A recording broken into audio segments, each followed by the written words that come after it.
Assalamualaikum warahmatullahi wabarakatuh. Perkenalkan, nama saya Venesia Nandita Mulya dengan NIM 23106111423. Salam sejahtera, perkenalkan nama saya Tiara Franita Putri dengan NIM 2310611255. Saya berasal dari kelas D Hukum Orang dan Keluarga Perdata yang akan menjawab pertanyaan untuk persoalan UTS, yaitu berkaitan dengan perkawinan campuran. Dalam persoalan perkawinan campuran terdapat dua rumusan masalah yang harus dijawab, yaitu terkait dengan keabsahan status perkawinan campuran dan juga keabsahan status anak yang merupakan hasil dari perkawinan campuran. Selanjutnya saya akan menjawab terkait dengan pertanyaan yang pertama, rumusan masalah yang pertama, yaitu terkait dengan keabsahan perkawinan campuran. Dalam hal ini sudah diatur dalam Undang-Undang Nomor 1 Tahun 1974 tentang perkawinan, bahwasannya perkawinan campuran itu boleh diberlangsungkan dan sah di mata hukum, karena perkawinan campuran ini dapat dilaksanakan jika kedua belah pihak merupakan dari kewarganegaraan yang berbeda. Ini bisa diasumsikan seperti misalnya suami merupakan warga negara asing dan istri merupakan warga negara Indonesia, ataupun sebaliknya, suami merupakan warga negara Indonesia dan istri merupakan warga negara asing. Dari adanya perkawinan campuran ini, maka menimbulkan akibat hukum yang melibatkan hukum perdata internasional, karena pernikahan ini merupakan hasil dari perkawinan campuran, yaitu dari kewarganegaraan yang saling berbeda satu sama lain. Dan ketika hasil dari perkawinan campuran tersebut sudah diberlangsungkanlah pernikahan, maka hasil dari pernikahan tersebut harus segera dicatat di kantor Dukcapil. Kemudian jika pasangan ini merupakan pasangan yang memang beragama Islam, harus dicatat di kantor urusan agama.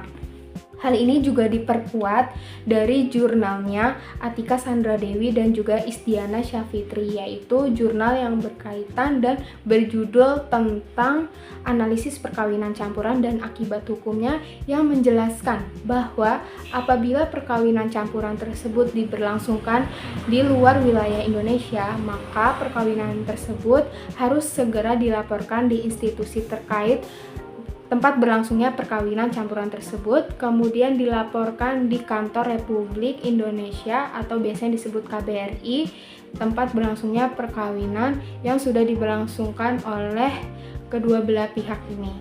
Saya akan melanjutkan menjelaskan terkait poin B, bagaimana status kewarganegaraan dari anak yang dilahirkan dari perkawinan campuran tersebut. Kita perlu merujuk pada instrumen hukum yang berlaku secara positif saat ini, yaitu Undang-Undang Nomor 12 Tahun 2006 tentang Kewarganegaraan Republik Indonesia.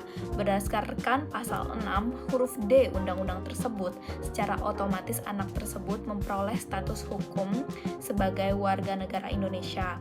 Hal ini dikarenakan subjek merupakan anak yang lahir dari perkawinan yang sah antara seorang ayah WNA dan ibu WNI. Mengingat adanya unsur asing dari garis ayah, anak tersebut secara simultan berpotensi memperoleh kewarganegaraan asing berdasarkan asas ius sanguinis atau pertalian darah dari negara asal ayahnya.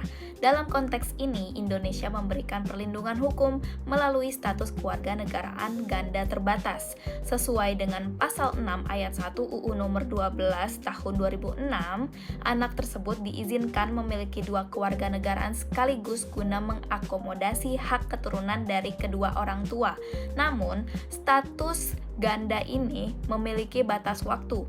Berdasarkan pasal 6, subjek diperbolehkan memegang dua kewarganegaraan hingga mencapai usia 18 tahun atau telah menikah.